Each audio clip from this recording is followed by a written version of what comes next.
अश्वत्थामा ने कुछ नहीं देखा और वो सिरों को काटता रहा और अपने दुपट्टे में सबको बांध लिया और लाकर दुर्योधन के चरणों में रख दिया। हे दुर्योधन, जो मैंने प्रण किया था वो आज मैंने प्रण अपना पूर्ण किया है, अभी सूर्य उदय नहीं हुआ है।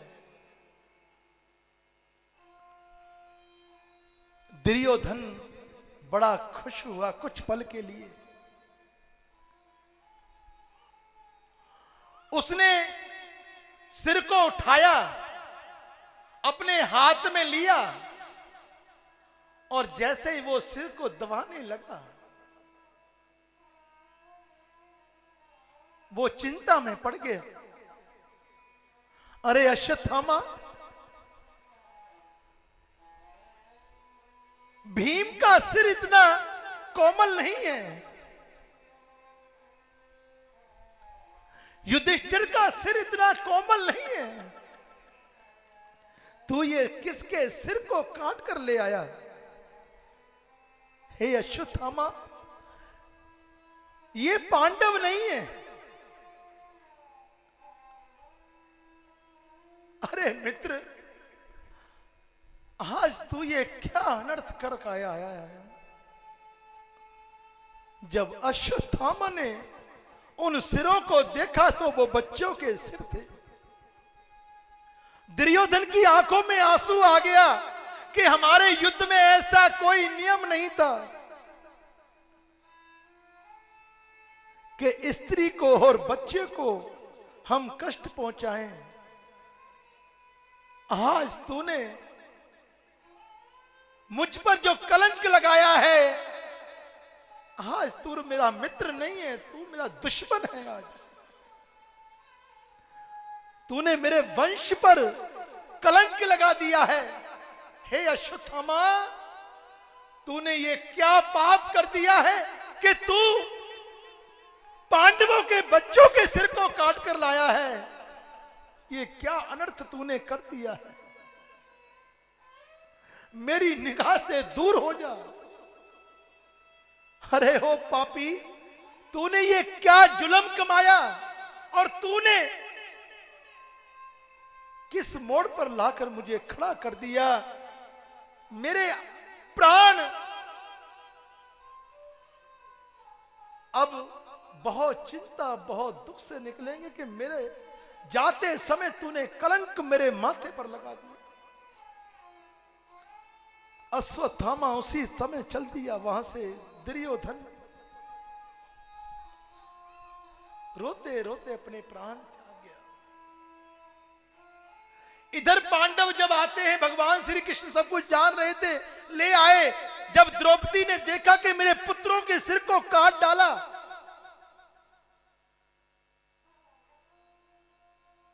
तो पांडवों, अर्जुन ने जब देखा कि मेरे पुत्र का सिर काट डाला अश्वत्थामा ने, उसी समय प्रण किया कि हे द्रौपदी, मैं उसको वापस लेकर उसको पकड़कर लाऊंगा और उसको इस जो उसने ये अत्याचार मेरे बच्चों पर किया है, इसका मजा उसे अवश्य चखाऊंगा। मैं वापस लौटकर नहीं आऊंगा अगर उसको पकड़कर ना लाया तो। वो चला गया, उसको लाया पकड़कर और द्रौपदी के चरणों में डाल दिया उसको कि बोल द्रौपदी, इसे क्या सजा दूं? जो तू देना चाहे वो सजा दे ले। लेकिन जैसे ही वो उसके सिर को काटने के लिए तैयार हुआ, भगवान श्री कृष्ण ने द्रौपदी को इशारा कर दिया कि हे द्रौपदी, अगर ब्राह्मण का पाप तेरे पांडवों पर, तेरे कुल पर लग गया तो ये अनर्थ हो जाएगा। हे द्रौपदी, इसे रोक ले।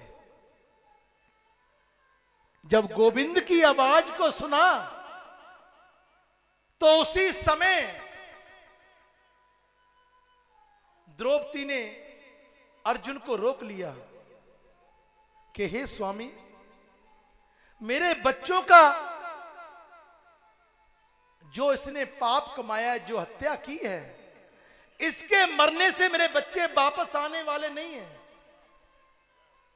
इसके मरने से मेरे बच्चे वापस आने वाले नहीं हैं, लेकिन इसको मारने से तुमको जो श्राप लगेगा वो तुम सहन नहीं कर पाओगे। हे गोविंद, हे स्वामी,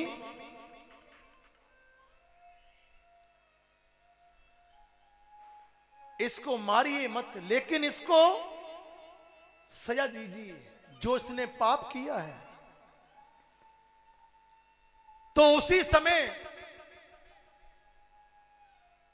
ये ब्राह्मणों की जो शिखा होती है, ये ब्राह्मणों की लाज है, ये ब्राह्मणों की मान है, ये ब्राह्मणों की इज्जत है।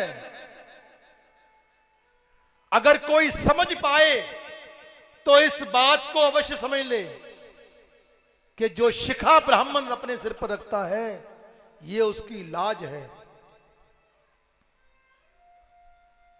जो जनेऊ पहनता है वो भी लाज है उसकी। तो अर्जुन ने अपनी कृपान से उसकी मणि को काट डाला है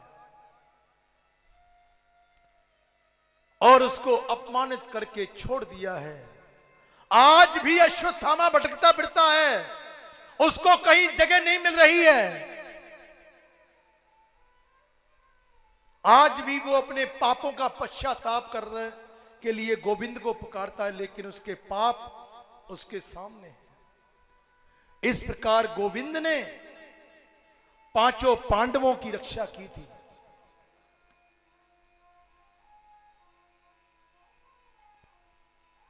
फिर भगवान श्री कृष्ण कुंती के पास जाते हैं और कुंती को साथ लेकर भीष्म पितामह जिस सैया पर लेटे हुए थे, तीरों की सैया थी वो, उस सैया पर लेटे हुए थे, जो कि स्वयं प्राण त्यागने की उनमें शक्ति थी कि जब वो चाहे तब वो प्राण त्याग दे। लेकिन वो अपने गोविंद का इंतजार कर रहे थे कि मेरा गोविंद मेरे सामने होगा तो मैं प्राण त्यागूंगा।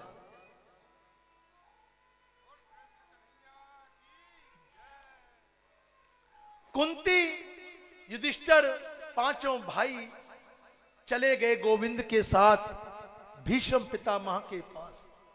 सबने जाकर नमस्कार किया उनको, तो गोविंद उनके सामने खड़े हो गए। जब अपने गोविंद को देखा कि हे गोविंद, ये सब तेरी ही महिमा है कि मारने वाला भी तू है, बचाने वाला भी तू है, दुख देने वाला भी तू है, सुख देने वाला भी तू है, और जलती हुई आग से बचाने वाला भी तू है। हे गोविंद, तू ही तू है। वारे गोविंद,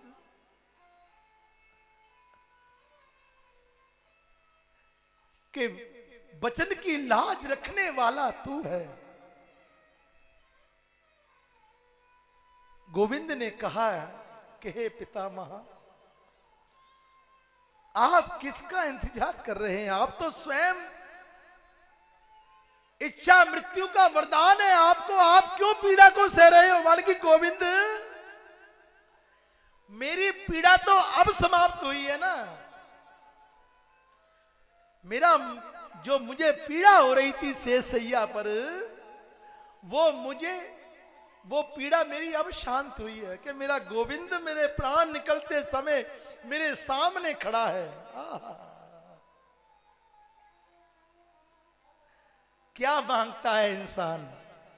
सब कुछ मांगता है, लेकिन एक बार अपने गोविंद से ये मांगकर जरूर देखना कि मेरे गोविंद, जब मेरे प्राण तन से निकले तो तू मेरे सामने खड़ा हो तो मेरे प्राण तन से निकल जाए।